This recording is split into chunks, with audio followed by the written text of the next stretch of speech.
2023 жылы ИП арқылы декретке шығып дарадавай алғыңыз келетін болса, ИП-ңіз упрощенка режимындағы болса, онда пенсионка мен соцсочислениеға сіз максималды доходты бірдей қылып аласыз.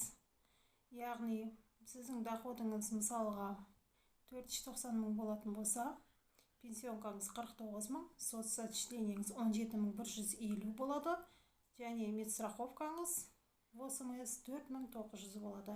Одан басқа 2023 жылы ИП-лар, ТО-лар, упрощенкадағылар қайтадан табыс салығын төлей бастайды. Ол 20-дан 23-ге дейін тоқтатылған болған.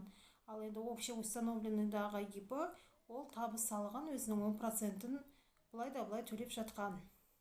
Сондықтан упрощенка режиміндегі ИП 23-тен бастап табыс салығын төлейді. Егер де біз доходымызды декретке шығатын 490 мың деп көрсетсек, айына онда табыс салығымыз, яғни ИП-н 7350 теңгеден келеді.